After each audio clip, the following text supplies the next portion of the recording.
السلام علیکم ورحمۃ اللہ وبرکاتہ۔ ان الحمد للہ نحمده ونستعینه ونستغفره ونعوذ باللہ من شرور انفسنا وسیئات اعمالنا، من يهده اللہ فلا مضل له ومن يضلل فلا هادی له، وأشهد أن لا إله إلا الله وحده لا شريك له، وأشهد أن محمدا عبده ورسوله، أما بعد فإن خير الحديث كتاب الله، وخير الهدي هدي محمد صلى الله عليه وسلم، وشر الأمور محدثاتها وكل محدثة بدعة وكل بدعة ضلالة وكل ضلالة في النار۔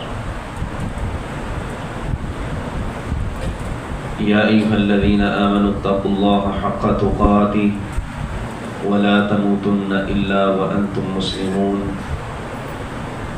يا أيها الناس اتقوا ربكم الذي خلقكم من نفس واحدة وخلق منها زوجها وبث منهما رجالا كثيرا ونساء، واتقوا الله الذي تساءلون به والأرحام إن الله كان عليكم رقيبا۔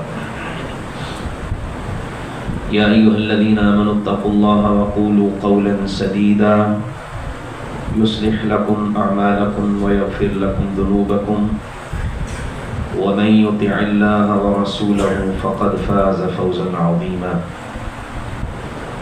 اللهم نور بكتابك قلبي وشرح به صدري وأنطق به لساني بحولك وقوتك يا أرحم الراحمين۔ رب اشرح لي صدري ويسر لي أمري واحلل عقدة من لساني يفقهوا قولي۔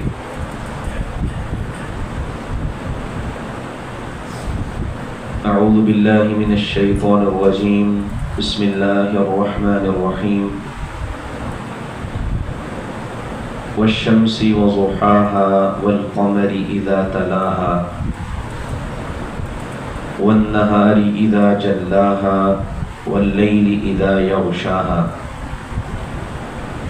والسماء وما بناها والأرض وما طحاها۔ لائق احترام محترم معزز سامعین، اس بات میں کوئی شک نہیں ہے کہ قرآن مجید ہمارے لیے پوری زندگی کا دستور ہے، اور زندگی گزارنے کے جتنے بھی شعبے ہو سکتے ہیں، جتنے بھی پہلو ہو سکتے ہیں، قرآن مجید نے سب کو بیان کر دیا ہے۔ کسی کو کھول کے بیان کیا، کسی کو اشارے کنائے میں بیان کیا۔ یہی وجہ ہے کہ صحابہ کرام رضوان اللہ علیہم اجمعین قرآن مجید سے بڑا گہرا تعلق رکھتے تھے۔ تابعین اور سلف صالحین قرآن کو فہم کے ساتھ پڑھنا لازم سمجھتے تھے، اور یہ لازم ہے، اس پہ ہماری بات بھی ہو چکی ہے کہ قرآن مجید کو صرف پڑھ لینا کافی نہیں ہے، بلکہ اس میں غور کرنا، اس کے ترجمے کو سمجھنا، اس کا فہم لینا، تو یہ ضروری چیز ہے۔ اسی حوالے سے ایک سورہ مبارکہ ہم کوشش کرتے ہیں کہ اس کا فہم حاصل کر لے۔ تیسرے پارے کی سورت جس کی آیات میں نے آپ کے سامنے پڑھی ہیں، اللہ رب العزت نے اس میں 11 قسمیں اٹھائی ہیں، اور قسمیں اٹھانے کے بعد اللہ رب العزت نے کچھ حقیقتوں کو، کچھ اخلاقی چیزوں کو بیان کیا ہے۔ فرمایا والشمس وضحاها، قسم ہے سورج کی اور اس کی تپش کی، یا سورج کی، آگ کی، اس کی تمازت کی۔ تو قرآن مجید میں اللہ رب العزت کا یہ اسلوب ہے کہ اللہ کسی چیز کی اہمیت کو بیان کرنے کے لیے قسم اٹھا لیتے، انسان کے لیے جائز نہیں ہے کہ وہ اللہ کے علاوہ کسی اور کی قسم اٹھائے. نبی کائنات صلی اللہ علیہ وسلم نے فرمایا کہ لا تحلفوا بآبائکم، اپنے آباء و اجداد کی قسمیں نہ اٹھایا کرو. اگر تم میں سے کوئی قسم اٹھانا چاہتا ہے تو وہ صرف اللہ کی قسم اٹھائے. اللہ کی قسم، اللہ کی صفات کی قسم ہمارے لیے جائز ہے. ہم کسی مخلوق میں سے کسی کی قسم نہیں اٹھا سکتے، لیکن اللہ جو چاہے وہ کر سکتا ہے. تو اس لیے اللہ رب العزت نے یہاں پہ سورج کی قسم اٹھائی. اور یہ واو جو جیسے والعصر زمانے کی قسم، والضحیٰ چاشت کے وقت کی قسم، اس طرح اور بھی دیگر چیزیں ہیں. تو والشمس وضحاہا، سورج کی قسم اور اس کی تمازت کی تپش کی قسم. سورج کی جو تپش ہے، جیسے سورج نکلتا ہے تو اس کی تپش شروع ہو جاتی ہے. آپ جانتے ہیں تھوڑا سا سورج بلند ہوا تپش شروع ہو گئی. اللہ نے اس کی بھی قسم اٹھائی. والقمر اذا تلاہا، اور چاند کی قسم جب تلاہا وہ پیچھے آتا ہے اس سورج کے. مہینے کے کچھ دن ایسے ہوتے ہیں جن میں جیسے ہی سورج غروب ہوتا ہے ویسے ہی چاند نکل آتا ہے. آپ نے دیکھا ہوگا اکثر کہ مغرب کے فوراً بعد چاند نظر آنا شروع ہو جاتا ہے. تو اس لیے فرمایا جو اس کے پیچھے آتا ہے، یعنی سورج جیسے ہی غروب ہوا اس کے پیچھے چاند آ گیا. والقمر اذا تلاہا والنہار اذا جلاہا، اور دن کی قسم جب وہ اس کو روشن کر دے، یعنی دن کی روشنی کی قسمیں اللہ نے اٹھائی. واللیل اذا یغشاہا، اور رات کی قسم جب وہ اس کو ڈھانپ دے، یعنی ساری چیزیں ڈھانپ دیتی ہے رات. دن روشنیاں کرتا ہے، سب کچھ واضح ہو جاتا ہے، اور رات جو ہے وہ سب کو ڈھانپ لیتی ہے، ساری چیزیں ختم ہو جاتی ہیں، نظر آنا بند ہو جاتا ہے. والسماء وما بناہا، اور آسمان کی قسم، اللہ رب العزت نے آسمانوں کی قسم اٹھائی. وما بناہا، اور اس کو بنانے کی قسم. آسمان کی بلندیاں ہمارے سامنے یہ عجیب چیز ہے، بغیر کوئی ستون، بغیر کسی جو ہے نا وہ کنسٹرکشن کے کوئی چیز ہمیں نظر نہیں آ رہی، لیکن آسمان کتنا بڑا ہے اور اللہ نے اس کو کھڑا کیا ہوا ہے. والسماء وما بناہا والارض وما طحاہا، اور زمین کی قسم اور اس کو برابر کرنے کی. زمین ہموار ہے، اگر اللہ زمین کو ہموار نہ کرے، تھوڑا سا ایک سائڈ پہ جھکا دے تو ہم زمین پہ کھڑے نہیں ہو سکتے. ہماری چیزیں ٹک نہیں سکتی زمین پہ. آپ اگر کبھی یہ دوسرا جو علاقہ ہے جہاں یہ مری والی سائڈ ہے، جو اگر آپ وہاں پہ جاتے ہیں تو آپ دیکھتے ہیں وہاں زندگی اس طرح سے نہیں ہے. وہ پہاڑی علاقہ ہے، وہاں ہموار نہیں ہے زمین. اگر ساری زمین اللہ ایسے کر دے تو پھر ہماری یہ جو فصلیں اس طرح کا نظام خراب ہو جانا. اللہ نے زمین کو ہموار کیا ہوا ہے، تو اللہ اس کی قسم یہاں پہ اٹھا رہا ہے. والارض وما طحاہا ونفس وما سواہا، اور نفس کی قسم، اور اللہ نے اس نفس کو سیدھا کیا. یہ بڑی اہم بات ہے. ہمیں اللہ نے پیدا کیا اور ہمارے نفس کی اللہ قسم اٹھا رہا ہے، اور اللہ کہہ رہا ہے میں نے اس کو سیدھا کیا، بالکل ٹھیک بنایا. نفس جو ہے، انسان جب پیدا ہوتا ہے اس کا نفس بالکل راست پہ ہوتا ہے، خراب نہیں ہوتا، وہ بالکل ٹھیک جگہ پہ پیدا ہوتا ہے. اسی لیے نبی کریم صلی اللہ علیہ وسلم نے فرمایا کل مولود یولد علی الفطرہ، ہر بچہ فطرت پہ پیدا ہوتا ہے، مسلمان ہوتا ہے، لیکن اس کے والدین اسے یہودی، مجوسی، عیسائی بناتے ہیں، بچہ مسلمان ہوتا ہے. یہ اس کا نفس اللہ نے ٹھیک پیدا کیا، سواہا، اس کے بالکل ٹھیک پیدا کیا، اس میں کوئی ٹیڑھ پن نہیں ہوتا. بعد میں اس کو لوگ ملتے ہیں وہ اس کو خراب کرتے ہیں. بندہ توحید پہ پیدا ہوتا ہے لیکن بعد والے اس کو شرک پہ لگا دیتے ہیں. بندہ سچائی پہ پیدا ہوتا ہے، بعد والے اس کو جھوٹ سکھا دیتے ہیں. انسان جو ہے وہ نیکی کے پیدا ہوتا ہے، لیکن بعد میں جب لوگوں سے ملتا ہے، اس کی مجلس ہوتی ہے، تو وہ اس کو برائی پہ لگا دیتے ہیں. انسان خیر خواہی کا جذبہ لے کے پیدا ہوتا ہے، لیکن جب وہ لوگوں سے ملنا جلنا شروع کرتا ہے تو وہ اس کو بدخواہ بنا دیتے ہیں، اس کو لوگوں کی خیر خواہی سے نکال دیتے ہیں. تو یہ نفس کو اللہ نے بالکل ٹھیک پیدا کیا. اللہ اس کی بھی قسم اٹھا رہا ہے کہ اس نفس کو بالکل ٹھیک پیدا کیا. وَنَفْسٍ وَمَا سَوَّاهَا، اور ساتھ میں کہا فَأَلْهَمَهَا فُجُورَهَا وَتَقْوَاهَا، اور اس نفس کو اللہ نے، یہ جو اخلاقی بات جو میں کہہ رہا تھا نا کہ کچھ اخلاقی اصول ہے، اللہ کہتا ہے اس نفس کو برائی اور اچھائی کی تمیز بھی دے دی ہے، الہام کر دیا ہے. یہ نہیں ہے کہ انسان یہ کہہ رہی مجھے تو پتہ ہی نہیں ہے. الہام ہوتا ہے کہ کسی کے دل میں کوئی بات ڈال دینا. اب یہ ذرا پیچیدہ بات ہو جائے گی اگر میں یہ بتاؤں آپ کو کہ وحی اور الہام میں فرق کیا ہوتا ہے. آپ الہام کو سمجھ. الہام ہوتا ہے کسی کے دل میں بات ڈال دینا. شیطان کی طرف سے بھی الہام ہوتا ہے. جو غلط چیزیں ہیں, جو برائی والی چیزیں ہیں, وہ شیطان کی طرف سے الہام ہوتا ہے. تو یہ اللہ رب العزت دل میں کوئی چیز ڈال دے, کوئی اچھی بات دل میں ڈال دے, یا اچانک سے اس کو کوئی خیال پیدا ہو جائے, تو یہ الہام ہوتا ہے. اچھا, الہام کی کئی صورتیں ہیں. ایک صورت ہے آپ اس کو فطری وحی کہہ سکتے ہیں, کہ فطرت میں چیز شامل ہوتی ہے, یہ بھی الہام کی ایک صورت ہے. ایک بچہ پیدا ہوا, وہ ایک پرندے کا بچہ ہے. وہ پیدا ہوتے اس کو پتا ہے میں نے اپنے پر جو ہے ان کو استعمال کرنا اور میں نے اڑنا ہے, اور وہ ہواؤں کی بلندیوں میں, جو آسمانوں کی بلندیوں میں ہواؤں کے تھپیڑوں کے سامنے وہ اڑنا شروع کر دیتا ہے. کیوں؟ اس کی فطرت میں شامل ہے. اللہ نے اس کو الہام کیا ہوا ہے کہ تمہارا یہ کام ہے. ایک مچھلی, اس کو تیرنے کا الہام اللہ نے کیا ہوا ہے. ایک شہد کی مکھی جو ہوتی ہے, وہ ایک عجیب و غریب, اور ہماری عقل دنگ رہ جائے کہ وہ جو گھر بناتی ہے, وہ جو چھتا بناتی ہے, ہم نہیں بنا سکتے. وہ اللہ نے اس کو الہام کیا کہ تو نے یہ کام کرنا ہے.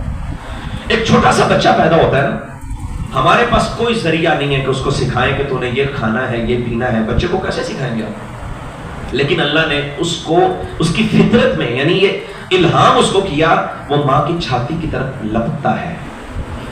اس کو پتا ہے کہ میرے لیے یہاں پہ خوراک موجود ہے. وہ چھاتیوں کی طرف لپکنا, یہ بچے کو اللہ نے الہام کیا. اور پھر وہ اس سے دودھ چوسنا شروع کرتا ہے. یہ اللہ کی طرف سے الہام ہے, ہم نے اس کو سکھایا نہیں, اور ہمارے پاس کوئی ذریعہ بھی نہیں ہے کہ ہم اسے سکھا سکیں. یہ اللہ رب العزت کی طرف سے اس کو الہام ہے کہ وہ خود بخود جو ہے نا اس چیزوں کو سمجھتا ہے, کیونکہ اس کی فطرت میں شامل ہے. تو اللہ کہتا ہے یہ نفس ایسے نہیں چھوڑا اس کو فطرتی چیزیں, اچھی اس کو چیزیں عطا کی ہیں, اس کو پتا ہے. اور دوسری صورت یہ ہوتی ہے, اچانک سے کوئی خیال پیدا ہوا, وہ ذہنی کاوش نہیں ہوتی.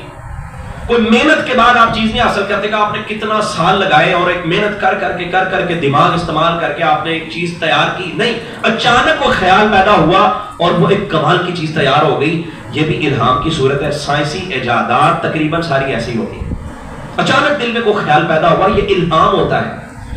کوئی جو ہے نا وہ اچانک خیال پیدا ہوا اور وہ خیال ایسا تھا کہ وہ ایک ایجاد بن گئی, ایک نئی چیز بن جاتی. اور تیسری چیز جو اس سورہ مبارکہ میں مراد ہے, وہ ہے خیر اور شر کی تمیز. یہ بھی اللہ نے ہمیں الہام کی ہوئی ہے. ہمیں پتا ہے اچھا کیا ہے, ہمیں پتا ہے برا کیا ہے. ہمارا نفس ہمیں ضرور ملامت کرتا ہے. اگر آپ اچھائی کرتے ہیں تو نفس مطمئن ہوتا ہے, اچھا کام کر رہا ہوں, وہ مطمئن ہوتا ہے, سکون میں آتا ہے. لیکن اگر آپ برائی کے راستے پہ نکلتے ہیں, برائی کرتے ہیں, نفس ملامت ضرور کرے گا, اس کو متنبع کرے گا, اس کو جو ہے نا وہ الارمنگ سچویشن اس کی پیدا کرے گا. یہ غلط ہے جو تو کرنے جا رہا ہے. یہ نفس اس کی طرف اللہ نے الہام کیا, اس کو بتاتا ہے یہ غلط کر رہے ہو تم. اگر وہ کر گزرے تو پھر اس کو ندامت کا جو ہے نا وہ ندامت کی طرف لے کے جاتا ہے. کون؟ یہ نفس ہے. یہ اس کا نفس اسے ندامت بھی جو ہے نا وہ کرتا ہے. اسی لیے نبی کریم صلی اللہ علیہ وسلم نے فرمایا گناہ کیا ہوتا ہے؟ الاسم ما حاک فی صدرک. گناہ یہ ہے جو تیرے دل میں کھٹکے. وکرہت ان یطلع علیہ الناس, اور تجھے یہ اچھا نہ لگے کہ لوگ اس پہ مطلع ہو جائیں, لوگوں کو یہ پتا چلے, تجھے یہ پسند نہ ہو. گناہ کی تعریف اللہ کے رسول نے یہ بیان فرما دی, یہ ہمارا نفس ہی ہے کہ نفس اس کو برا جانے, یہ چیز اچھی نہیں ہے. وَكَرِهْتَ أَن يَطَّلِعَ عَلَيْهِنَّ, اور تجھے یہ بھی اچھا نہ لگے کسی کو پتہ نہ لگے. اگر لگ گیا تو شرمندگی ہوگی. آپ چھپا کے رکھیں, آپ پاس ورڈ لگا کے اس کو رکھیں, یا آپ کوئی نہ دروازے کا کواڑ بند کر کے اس کو راز بنا کے رکھیں کہ لوگوں کو پتہ نہ چلے. دو چیزیں, نفس ملامت بھی کرے, نفس کو اس کو پسند نہیں کر رہا, وَكَرِهْتَ, اور نفس بھی پسند نہیں کر رہا, اور تو بھی ناپسند کرتا ہے کہ لوگوں کو پتہ نہ چل جائے اس بات کا. یہ گناہ ہے. یہ ہمارا نفس, یہ اللہ نے اس کو تمیز کیسے دی؟ یہ الہام کیا ہے, نفس میں موجود. ہمارے یہاں یہ بھی ایک نظریہ بن جاتا ہے, لوگ کہتے ہیں نہیں جی نہیں, ہر بندہ جو ہے نا وہ جہاں پہ لگا ہے بس ایسے ہی ہمارے نفس نے لگا دیا. نہیں, نفس اچھا ہوتا ہے. اللہ یہ کہتا ہے کہ اس کو تمیز ضرور کرتا ہے. نفس کو پتہ ہوتا ہے یہ برائی ہے, یہ غلط بات ہے. ہم کہیں جی میں برائی کر رہا ہوں, بس میرے نفس نے مجھے لگا دیا, شیطان نے لگا دیا. ہاں شیطان بھی لگاتا ہے, لیکن نفس بتاتا ضرور ہے, کھٹکتا ضرور ہے. کہیں نہ کہیں الاسم ما حاک فی صدرک, دل میں کھٹکے گا ضرور. آپ گناہ کریں گے نا، بھلے آپ اپنے آپ کو ڈیفینڈ کرتے رہے، نہیں شیطان نے لگا دیا بس لگے ہوئے کیا کریں، لیکن نفس اس کو جو ہے نا وہ کھٹکے گا ضرور، کھٹکتا ہے. یہ جنون بات، کبھی نہ کبھی جا کے پھر اس کو ندامت بھی ہوتی ہے. یہ ہے نفس. اور پھر اس سے یہ نظریہ کبھی سمجھ آتی ہے. بعض لوگ یہ کہتے ہیں نہیں جو بھی بچہ پیدا ہوتا ہے وہ گناہگار پیدا ہوتا ہے. یہ عیسائیوں کا عقیدہ ہے. اس لیے وہ کہتے ہیں عیسیٰ علیہ السلام نے ہمارا کفارہ ادا کر کے اپنے آپ کو سولی پہ چڑھایا کہ ہم گناہگار تھے، ہمارے گناہوں کی وجہ سے انہوں نے اپنے آپ کو سولی پہ چڑھا لیا. تو وہ کہتے ہیں جو بھی بچہ پیدا ہوتا ہے وہ گناہگار ہوتا ہے، یعنی اس کا نفس جو ہے وہ گناہگار ہوتا ہے. یہ عقیدہ غلط ہے. اور بعض لوگوں کا یہ عقیدہ کہ جو بھی بچہ پیدا ہوتا ہے وہ شر پسند ہوتا ہے. یہ بھی غلط ہے، کیونکہ اللہ کہہ رہا ہے ہم نے اس کو الہام کیا ہے اچھائی کا بھی برائی کا بھی، اسے پتا ہوتا ہے. اور اس کے بعد کیا بیان فرمایا؟ قد افلح من زکاہا، کامیاب ہو گیا جس نے اس کو پاک کر لیا. کس کو؟ نفس کو. یہ نفس ہے نا، اگر اس نے نفس کا خیال رکھا اور نفس کے ساتھ اس کا ایسا رویہ رہا کہ وہ اس کو پاک کرنے والے کام کرتا ہے، ہر وہ کام کرتا ہے جس سے وہ پاک ہو، جس سے وہ خراب نہ ہو جائے، وہ گندگی کی طرف نہ چلا جائے، برائی میں نہ چلا جائے، اگر یہ کرتا ہے تو فرمائیے کامیاب. قسمیں اٹھائی 11 قسمیں، اور 11 قسمیں اٹھانے کے بعد اللہ کہتا ہے کامیاب یہی انسان ہے جس کا نفس اس نے اس کو پاک کر لیا، پاک کرنے کی کوشش بھی کی. شیطان ہے نا، فتنے کا دور ہے. ہم کہتے ہیں شیطان نے لگا دیا، فتنے کا زمانہ کہاں پہ جائے لگتا ہے، لیکن فکر کہ میں نے اس کو پاک کرنا ہے. اس کی بات میں کرتا ہوں، آگے چلتے ہیں. وَقَدْ خَابَ مَنْ دَسَّاهَا، اور اللہ رب العزت نے کیا فرمایا؟ اور جس نے اس کو خاک آلود کر لیا وہ ناکام ہو گیا. یعنی جس نے اس نفس کو اپنے ضمیر کی آواز نہیں سنی، وہ نفس کی آواز نہیں سنتا، بس وہ جو آتا کرتا جاتا ہے، یعنی اس کا نفس کے ساتھ کنیکشن نہیں ہے، اس نے اس کو مٹی میں ملا دیا. ناکام ہو گیا یہ شخص جو اس پہ توجہ ہی نہیں دیتا، اس کی بات سنتا ہی نہیں ہے، وہ ملامت کر رہا ہے، تنبیہ کرتا ہے اس کو کہ یہ غلط کر رہے ہو، یہ ٹھیک نہیں ہے، لیکن وہ دنیا داری کے چکروں میں آ کے یا شیطان کے جھانسے میں آ کے کسی بھی طرح سے وہ کام کر رہا ہے، لالچ میں آ کے کیسے بھی کیا جاتا ہے. تو یہ اس کی بات نہیں مان رہا، یہ اس نے اپنے اس نفس کو مٹی میں دبا دیا، اور قرآن کہتا ہے یہ ناکام ہو گیا. خوابہ نامراد ہو گیا، ناکام ہو گیا. اچھا، اللہ رب العزت نے اس کے آگے جو نا ایک مثال دی ہے کہ یہ نفس جو ہے نامراد ہونے کی ایک مثال کو اللہ نے بیان کر کے ہمیں سمجھایا کہ ایک قوم تھی، انہوں نے اپنے نفس کو خاک آلود کیا اور وہ ناکام آ گئے. کذبت ثمود بطغواہا، جھٹلایا قوم سمود نے، کس لیے؟ اپنی سرکشی کی وجہ سے. تب ہاں کی ضمیر نفس کی طرف لوٹ رہی، ان کے نفس نے سرکشی کی اور انہوں نے جھٹلا دیا سمود علیہ السلام، صالح علیہ السلام کو. قوم کا نام سمود ہے. صالح علیہ السلام کو کس لیے جھٹلایا؟ اس نفس کی سرکشی کی وجہ سے. اللہ ان کی مثال پھر دے رہا ہے کہ اللہ نے ان کے ساتھ کیا گیا ہے. یہ مکہ کے قریب رہنے والی ایک قوم تھی، اور مکہ والوں کو چونکہ خطاب تھا، قرآن مجید جو ہے یہ سورت مکی بھی ہے اور ہجرت سے پہلے کا نزول ہے، تو نبی کریم صلی اللہ علیہ وسلم ان کو خطاب کرے تو اللہ نے وہ مثال پیش کی جو ان کے قریب ترین زبان زد عام ایک واقعہ تھا. سارے جانتے تھے کہ یہاں پہ جو ہے نا ایک علاقہ موجود ہے جہاں قوم سمود رہا کرتی تھی، اور وہ اتنی مضبوط قوم تھی، تاریخ میں لکھا ہے، بلکہ دوسری آیات اور قرآن مجید کی دوسری صورتوں میں ان کا تذکرہ ہے، وہ اپنے ہاتھوں سے پہاڑوں میں گھر بناتے تھے کہ کہیں زلزلہ بھی آئے تو ان کو فرق نہ پڑے. پہاڑ کو کیا فرق پڑتا ہے؟ اتنے مضبوط لوگ تھے وہ. اور وہ ان کا مطالبہ کیا تھا؟ پہلی بات انہوں نے جھٹلا دیا. اتنی بڑی حقیقت ان کے سامنے صالح علیہ السلام نے بیان کی، اور انہوں نے کہا میں نبی ہوں، میری بات مانو گے تو کامیاب ہو جاؤ گے. انہوں نے کہا نبی تو کیسے ہو سکتا ہے، تو ہم جیسا ہے. کوئی ایسی طاقت آئے جو جس کو ماورا عقل ہم سمجھے، جو ہماری عقل میں جو نہ آئے. کوئی ایسی چیز آئے، کوئی جن ہے جیسے ہم سمجھتے ہیں جو ہمیں نظر نہیں آتا، کوئی فرشتہ ہے، کوئی نئی چیز آئے تو ہم مانے، چلو اس کو نبی بھی مانے. تو ہم جیسا، ہم تجھے کیسے نبی مان لیں؟ اور آج بھی لوگ کہتے ہیں جی نبی کو ہم جیسا کہنے سے آپ کی توہین ہو جاتی ہے. توہین نہیں، ساخت پرداخت کے لحاظ سے، جسم و جثے کے لحاظ سے نبی جو بھی آئے وہ ہم جیسے ہوتے ہیں، لیکن مقام و رتبے کے لحاظ سے وہ ہم سے بہت آگے. تو وہ یہی کہہ، وہ کہ تجھے کیسے نبی مانے، تو ہم جیسا ہے. ہاں کوئی نشانی لے گیا، کوئی معجزہ رہا، ہم چلو مان لیں گے، پھر تیری کوئی ایسی خرق عادت یعنی جو نارمل روٹین میں کام نہیں ہوتا نا جسے معجزہ کہتے ہیں، اور اگر ولی کے ہاتھ پہ ہو تو اسے کرامت کہا جاتا ہے. کوئی ایسا کام کر جو ہماری عقل میں نہ آئے، کیونکہ تو ہم جیسا ہے، ہمارے ساتھ ہی کھاتا پیتا ہے، ہمارے ساتھ ہی اٹھتا بیٹھتا ہے، جیسے ہم بازاروں میں چلتے ہیں تو بھی چلتا ہے، جیسے ہم سوتے ہیں تو بھی سوتا ہے، تو تیرا اور ہمارا کوئی فرق نہیں ہے. تو کچھ کرنا ایسا تاکہ ہمیں پتا چلے واقعتاً کہ تو نبی ہے. انہوں نے کہا اونٹنی کا مطالبہ کیا. صالح علیہ السلام نے اللہ سے دعا کی، اللہ ایک اونٹنی کی ڈیمانڈ ہے ان کی. تو اللہ رب العزت نے ان کا مطالبہ پورا کیا اور پہاڑ سے ایک اونٹنی نکلی اور اس اونٹنی کے ساتھ اس کا ایک بچہ بھی تھا. اب یہ خرق عادت کام ہے، یعنی ہمارے ہاں تو وہ جو ہے نا وہ پیدائش ہوتی ہے نا، اونٹنی سے بچہ پیدا ہوگا، اونٹنی پہاڑوں سے تو نہیں نکل سکتی. معجزہ آ گیا. اب جب معجزہ آ گیا لاجواب ہو گئے. اب صالح علیہ السلام نے کچھ پابندی بھی لگانی. جب اللہ نے معجزہ دے دیا ساتھ کچھ بھی اپنی بھی منوانی ہوتی ہے. تو اللہ رب العزت نے پھر یہ کہا کہ اس اونٹنی کو کسی نے تنگ نہیں کرنا. صالح علیہ السلام نے کہا جہاں سے پانی تمہارے جانور پیتے ہیں وہاں سے یہ پیے گی. اب ہوتا یہ تھا جتنا پانی وہ پیتی تھی سارے جانور مل کے اتنا پیتے تھے، وہ اکیلی اتنا پی جاتی دوسرے رہ جاتے. تو انہوں نے کہا باری مقرر کر دیں، ایک دن یہ پیا کریں گے ایک دن اپنے جانوروں کو پلایا کرو، کیونکہ پانی کی قلت ہے. اگلے الفاظ اذم بعث اشقاها، جب کھڑا ہوا ان میں سے بدبخت انسان.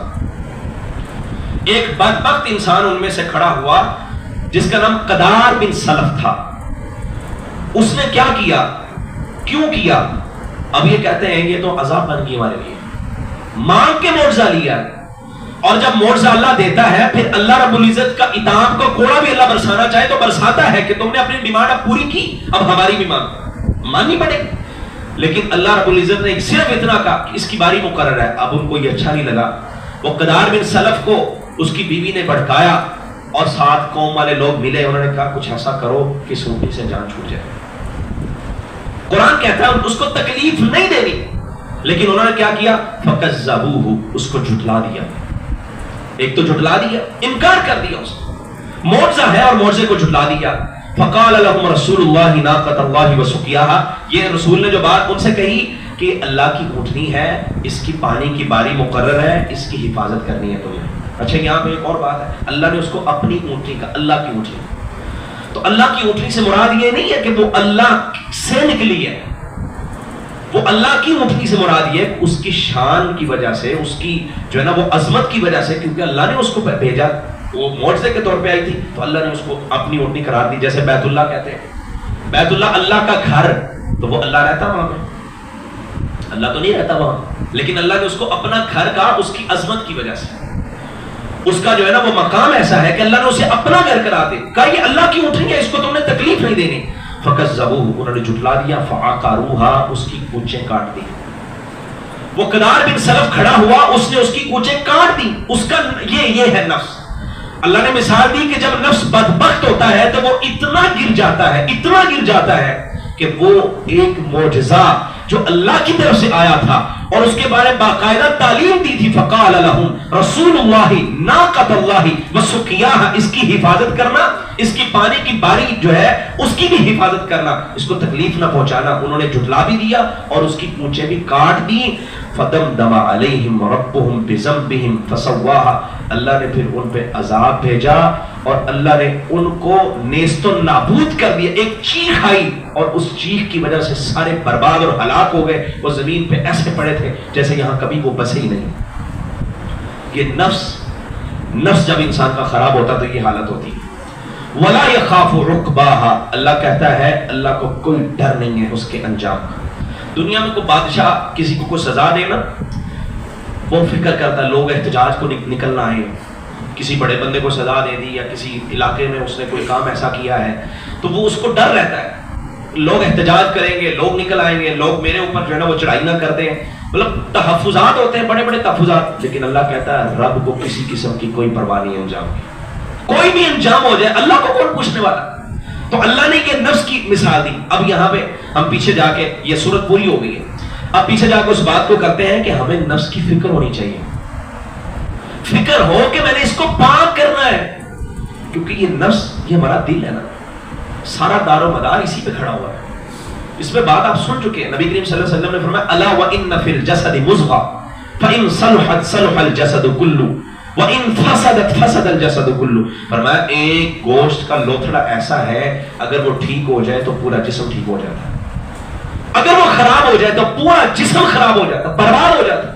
اگر اس میں فساد آ گیا تو جسم میں فساد آ گیا. یعنی یوں کہہ لیں یہ بادشاہ ہے, یہ نفس بادشاہ ہے. اگر یہ چاہے گا تو ہاتھ حرکت کرے گا, یہ چاہے گا کہ ہاتھ کسی چیز کو پکڑے, وہ حرام کو پکڑے حلال کو پکڑے, وہی کام ہوگا. یہ چاہے گا تو آنکھ دیکھے گی, کیونکہ کمانڈ تو پیچھے سے یہ سنبھالنا ہے نا. سائنس کہتی ہے دماغ کرتا ہے, لیکن قرآن و حدیث کی تعلیم یہ ہے کہ دل کا کنٹرول ہے, دل فیصلے کرتا ہے, دل کی طرف سے سارا کچھ جاری ہوتا ہے. اور آج کی سائنس بھی بہرحال اس کو ماننا شروع ہو گئی ہے. تو اللہ نے فرمایا یہ جو نفس ہے نا اس کی فکر کرو, یہ سارا کچھ اگر ٹھیک ہو گیا بالکل سب کچھ ٹھیک ہو جائے. اللہ وحی القلب, اللہ کے رسول کہتے ہیں یہ دل ہے. تمہارے پورے نظام جسم کی دوڑ باغ دوڑ اس کے ہاتھ میں, یعنی جسم کی لگامیں کس کے ہاتھ میں؟ دل کے ہاتھ میں. تو اس لیے اس کو ٹھیک کر لینا, اس کی اصلاح کر لینا. اور پھر اللہ رب العزت دیکھتا بھی تو دل کو ہی ہے نا. ان اللہ لا ينظر الى صورکم, وہ تو چہرے دیکھتا ہی نہیں, وہ تو قد کاٹ کو نہیں دیکھتا, وہ ہمارے لباس کی طرف نہیں دیکھتا کہ یہ بندہ کیسا, وہ دیکھتا ہے اس کا اندر ٹھیک ہے. نفس, اس پہ اس سورہ مبارکہ میں توجہ دلائی گئی کہ یہ نفس تمہارا اتنا اہم ہے کہ کامیابی کا پورا دار و مدار اس پہ کھڑا ہوا ہے. قد افلح, قد تحقیق کے معنوں میں آتا ہے. قد کا مطلب ہوتا ہے کوئی شک نہیں ہے اس میں, بے شک یہی کام ہے, بلا شبہ, تحقیق, یقیناً. قد کا یہ معنی, ایک تو یہ تحقیق اللہ نے تاکید کی, اور پیچھے 11 قسمیں اٹھا کے تاکید. کتنی تاکیدیں ہوں گی؟ 11 قسموں کی تاکید بھی ہے اور قد کی تحقیق بھی. اللہ کہتا ہے افلح, کامیاب کون ہے؟ جس کا دل سیاہ, دل ٹھیک ہے کامیاب ہے, دل کی اصلاح ہے کامیاب ہو. اللہ دیکھتا بھی اسی کو ہے. لا ينظر الى صورکم, چہرے نہیں دیکھتا, ولکن ينظر الى قلوبکم, اللہ تمہارے دلوں کو دیکھتا ہے, اندر سے کیسا بنا. اندر ٹھیک نہیں ہے تو آپ اس چیز کو دیکھیں نا. آپ کو کافی کسی نے پیش کی, چائے پلائی, بڑا اچھا کپ ہے, بہت پیارا, اس کی پریزنٹیشن بڑی اچھی ہے, لیکن اس کے اندر اگر کام ٹھیک نہیں ہے, اس نے جو ہے نا وہ نمک ڈال کے آپ کو سارا نمک ہی نمک ہے, یا اس کوئی اور چیز ڈال دی ہے, تو آپ پیئیں نہیں پیئیں. آپ کبھی بھی ایسے نہیں کرتے کہ ہم نے تو کپ کو دیکھنا ہے نا, کافی جیسی بھی ہے, چائے جیسی بھی, میں نے تو وہ پی لینی ہے. آپ اندر دیکھتے ہیں. یہ دنیا کا بھی دستور ہے. تو اللہ نے اس لیے نفس پہ اتنا زور دیا کہ اس کو ٹھیک کرنا ہے, تمہارا اندر ٹھیک ہونا چاہیے. یہ ظاہری بناوٹیں, یہ ظاہری تمہاری جو ہے نا وہ جسم و جسا, یہ تم جو مرضی ٹوپی پہن لو, رومال لے لو, اچھا لباس پہن لو, اور لوگوں کے سامنے تم متقی بن جاؤ, تمہارا اندر اگر ٹھیک نہیں ہے تو برباد ہو, تو سارا کچھ ختم ہے. حضرت بلال حبشی کون تھے؟ ان کی مثال اگر آپ کے سامنے رکھی جائے تو وہ بالکل جو ہے نا وہ ان کا ظاہر جو ہے نا وہ کوئی اتنا اچھا نہیں تھا. موٹے ہونٹ ہیں اور سیاہ چہرے والے ہیں, بیچارے حبشی ہیں اور غلام ہیں, لیکن اللہ کے رسول کہتے ہیں بلال میرے آگے آگے تیرے قدموں کی آواز آتی جنت. یہ دل کا معاملہ ہے. اگر یہ ٹھیک ہے تو سارا کچھ ٹھیک ہو جاتا. اس کو بدلنے کی فکر کریں, یہی کہ پیغام ہے سورت کا. قد افلح من زکاہا, فکر کرو جس نے اس کو پاک کر لیا.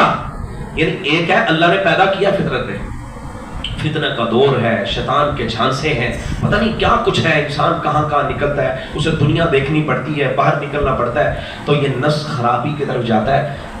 زکاہا, اللہ نے یہ نہیں کہا جس کا پاک ہو گیا, جس نے اس کو پاک کر لیا. خود کرنا ہے, کوشش کرنی پڑے گی, آپ محنت کرنی پڑے گی, اس پہ وقت لگانا پڑے گا کچھ نہ کچھ کہ یہ پاک ہو جائے, یہ ٹھیک ہو جائے, کیونکہ سارا معاملہ اسی پہ. ابو لہب کون تھا؟ اگر آپ تدبر شروع کریں قرآن مجید میں, تو ایک صورت میں نے آپ کے سامنے رکھی ہے. اللہ ہمیں پورا قرآن اسی طرح پڑھنے کی توفیق دے. پڑھا کریں قرآن مجید کو تدبر سے, دل کے جو بند خانے سارے کھل جاتے ہیں. انسان کی روحانی جو تربیت ہوتی ہے اسے, اور یہ بھی روح کے ساتھ تعلق ہے نا دل کی اصلاح کا. آپ سمجھ رہے ہو اگر یہ دل سے زیادہ ٹھیک ہے نا, ہم کون سا کارڈیالوجی میں داخل ہے؟ اگر دل خراب ہو جائے تو یہ دل کی وہ زندگی ہے جو روحانی زندگی ہے. ویسے تو آپ کا دل دھڑک رہا ہے, آپ ٹھیک ہیں, آپ سانسیں لے رہے ہیں, لیکن روحانی طور پہ وہ ٹھیک ہے کہ نہیں ہے, وہ بیمار ہے, اس پہ ہماری توجہ نہیں ہے. اسی پہ توجہ کی ضرورت ہے کہ کیا معاملہ, کیا نفس کیسا مارا.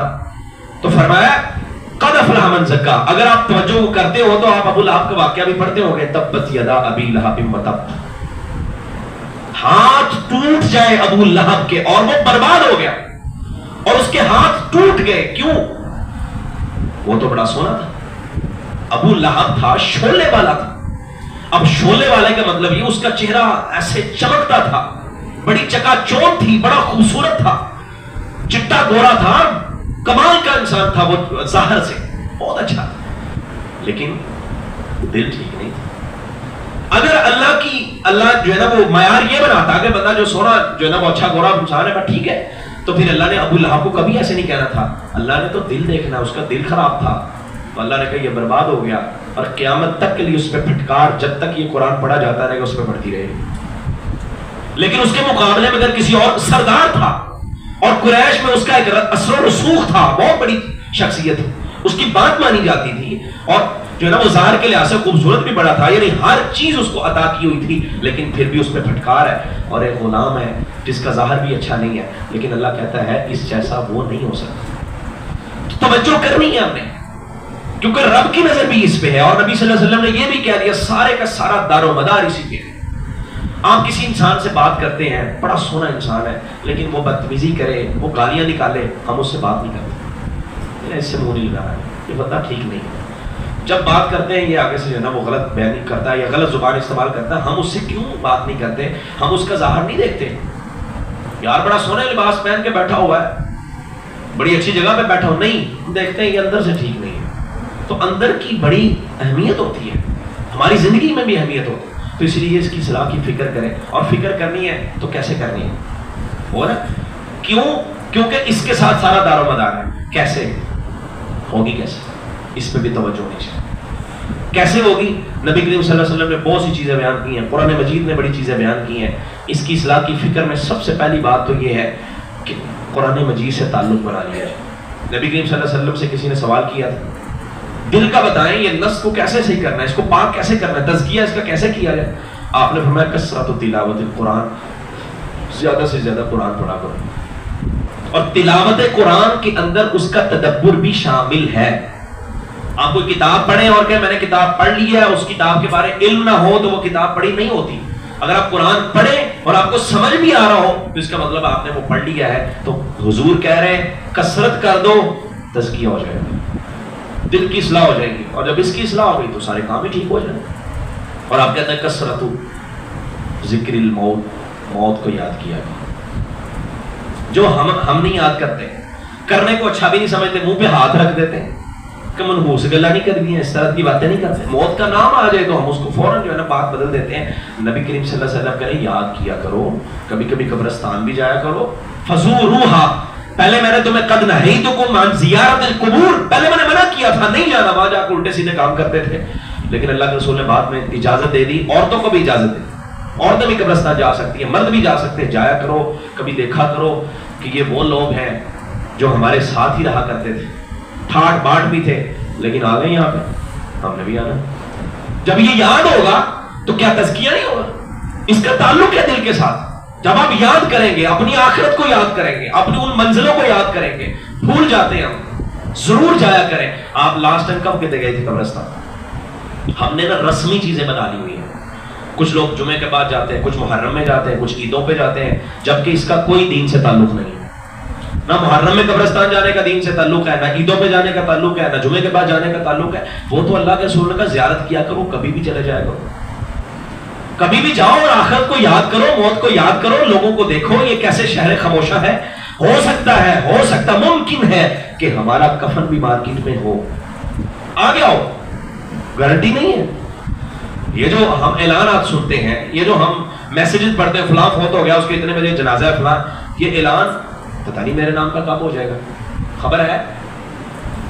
ہمارا کفن مارکیٹ میں آ گیا ہو, اس کا ہمیں کوئی علم نہیں. اسی لیے اس نفس کی اصلاح کرنے میں اس کا بڑا کردار ہے, یاد کریں اس کو. تو نبی کریم صلی اللہ علیہ وسلم کہتے ہیں ایک اور کام بھی ہے, فرمایا اطعم المساکین وامسح رأس الیتیم, مسکین کے سر پہ ہاتھ پھیرا کرو اور یتیموں کو کھانا کھلایا کرو, تمہارا تزکیہ ہو جائے. اس سے بھی دل صاف ہو جاتا ہے, اس سے بھی نفس کی اصلاح ہوتی ہے. جب پیسہ جیب سے نکلتا ہے نا, بخیلی سے انسان باہر نکلتا ہے, بخیلی اس کو سخت دلی کی طرف لے کے جاتی ہے. اس سے اگلی سورت لیل ہے, واللیل اذا یغشی, اس میں اللہ رب العزت نے دو لوگوں کا تذکرہ کیا, ایک بخیل ہے اور ایک وہ ہے جو اپنا پیسہ جمع کر کے رکھتا ہے. تو بخیلی انسان کو سخت دلی کی طرف لے کے جاتی ہے. اور جو پیسہ خرچ کرتا ہے، جو باہر نکالتا ہے، جس کو یہ عادت پڑتی ہے، جو لوگوں کا جو ہے نا ان کی پریشانیوں کو مداوا کرتا ہے، وہ احسان اور ہمدردی کا جذبہ رکھتا ہے، نبی کریم صلی اللہ علیہ وسلم نے فرمایا اللہ اس کے دل کی اصلاح کر دے. ہاتھ رکھا کرو کبھی اس کے مسکین کے سر پہ. اپنے بچے کو مارکیٹ لے کے جا کے اس کو شاپنگ کروانا، اس کو اچھے اسکول میں پڑھانا، اس کو جو ہے نا وہ اچھی اچھی چیزیں لے کے دینا، یہ تو سب کو آتا ہے، یہ تو سارے کرتے ہیں. کبھی کسی مسکین کو لے کے جایا کرو، کبھی کسی یتیم کے ساتھ ایسا سلوک کرو نا. یہ رویہ نبی کریم صلی اللہ علیہ وسلم نے سکھایا. یہ کام کرو گے تو پتا چلے گا تمہارے جو ہے نا وہ دل کی اصلاح کیسی ہے. اپنے بچے کو تو سارے کرتے ہیں، کسی کے ساتھ کیسا کرتے ہو یہ معنی رکھتا ہے. اس لیے یتیموں مسکینوں کو جھڑکنا نہیں ہے، ان کے ساتھ محبت کرنی ہے، سر پہ ہاتھ رکھنا ہے، کبھی کھانا کھلا دو، کبھی ان کی جو ہے نا وہ کوئی ضرورت پوری کر دو. تو بہرحال یہ کچھ چیزیں ہیں. موت کو یاد کرنا، قرآن مجید کی تلاوت کرنا، یتیموں مسکینوں کے سر پہ ہاتھ رکھنا، اللہ سے محبت، کیونکہ دل محبت کا تعلق دل کے ساتھ ہوتا ہے. محبت وہ جذبہ ہے جو ظاہر کے ساتھ اس کا تعلق نہیں، دل سے ہے، اور دل پہ بندے کا کنٹرول بھی نہیں ہوتا. لیکن اس نے کوشش کرنی ہے. آپ کوشش کریں کہ دنیا کی جتنی چیزیں ہیں سب سے زیادہ محبت اللہ کی ہو. ترجیحی بنیادوں پہ جو کام کرنا ہے نا وہ رب کا کام ہو. یہ اللہ کا کام ہے، یہ پہلے ہوگا بعد میں کوئی اور ہوگا. جب رب کی محبت آئے گی نا پھر بھی ٹھیک ہو جائے گا. رسول اللہ کی محبت آئے گی تب بھی ٹھیک ہو جائے گا. تو یہ چیزیں کچھ ہیں، فکر کریں گے تو بڑا کچھ مل جائے گا. اور دعا کیا کریں اللہ ہمارے دلوں کی اصلاح کر دے، ہمارے نفس کو پاک کر دے. نبی کریم صلی اللہ علیہ وسلم دعا کیا کرتے تھے یا مقلب القلوب، اے دلوں کو پھیرنے والے، ثبت قلبی علی دینک، میرے دل کو اپنے دین پہ ثابت کر دے. ہم دعا کرتے ہیں یا مقلب القلوب ثبت قلوبنا علی دینک، اللہ ہمارے دلوں کو دین پہ ثابت کر دے اور ہمارے دلوں کو اپنی اطاعت کی طرف پھیر دے. اور حضور یہ بھی دعا کیا کرتے تھے اللہ مجھے ایسا دل دے جو قلب سلیم ہو. قلب سلیم صاف ستھرا جس کا تزکیہ ہوا ہو. تو اللہ ہمارے نفس کی اصلاح کرے. اللہ ہمیں قرآن کو تدبر سے، فہم سے پڑھنے کی توفیق عطا فرمائے. اقول قولی ھذا وآخر دعوانا الحمد للہ.